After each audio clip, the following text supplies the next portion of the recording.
की मंजूरी सिर्फ 2 दिन के लिए दी गई है, एक दिवाली का दिन और दूसरा दिवाली से एक दिन पहले यानी 19 और 20 अक्टूबर को ही ग्रीन पटाखे फोड़े जा सकेंगे। कोर्ट ने पटाखे जलाने का वक्त भी तय किया है। तय दिनों में लोग सुबह 6 बजे से 7 बजे तक और रात को 8 बजे से 10 बजे तक ग्रीन पटाखे जला सकेंगे। अब सुप्रीम कोर्ट ने भले ही दिल्ली एनसीआर में ग्रीन पटाखे जलाने को मंजूरी दे दी, लेकिन इसके लिए कुछ कड़ी शर्तें भी रखी गई, जैसे पुलिस को नियमों का पालन सुनिश्चित करने के लिए टीमें बनानी होंगी। ये टीमें देखेंगी कि सिर्फ सर्टिफाइड कंपनियों के ही पटाखे बेचे जाएं। ये टीमें ग्रीन पटाखे बनाने वाले हर पटाखा निर्माता की नियमित जांच करेंगी।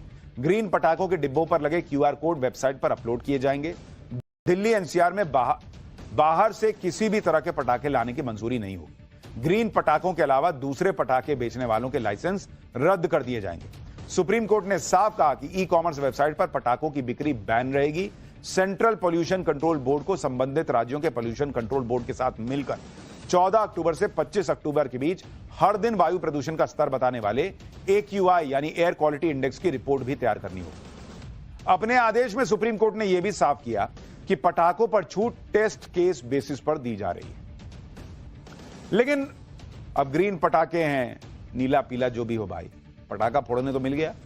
अब लोग कहेंगे ग्रीन पटाखे होते क्या हैं, ये कैसे परंपरागत पटाखों से अलग होते हैं, ये भी आपको बता देता हूं। ग्रीन पटाखों का फॉर्मूला CSRI यानी council of scientific and industrial research और NEERI यानी national environmental engineering research institute ने मिलकर तैयार किया। ये दोनों संस्थाएं ही ग्रीन पटाखे बनाने और उनकी क्वालिटी के आधार पर अप्रूवल देती हैं।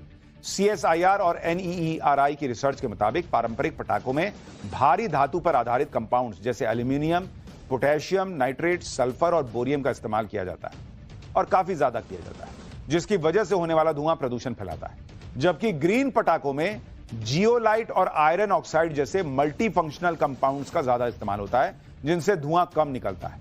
इसके साथ ही जहां पारंपरिक पटाखे 160 डेसिबल तक शोर करते हैं, ग्रीन पटाखों से निकलने वाली आवाज 110 से 125 डेसिबल के बीच की होती है। इसलिए ग्रीन पटाखों से वायु प्रदूषण के साथ साथ ध्वनि प्रदूषण भी कम होता है। ग्रीन पटाखों से पारंपरिक पटाखों की तुलना में 30% कम वायु प्रदूषण होता है। हालांकि ग्रीन पटाखे भी पूरी तरह प्रदूषण मुक्त नहीं होते। अब इधर दिल्ली में पटाखे फोड़ने की परमिशन मिली तो उधर बीजेपी ने अरविंद केजरीवाल को लेकर बड़ा धमाका कर दिया। दिल्ली सरकार में मंत्री कपिल मिश्रा ने आरोप लगाया कि सुप्रीम कोर्ट के फैसले से साबित हो गया कि केजरीवाल सरकार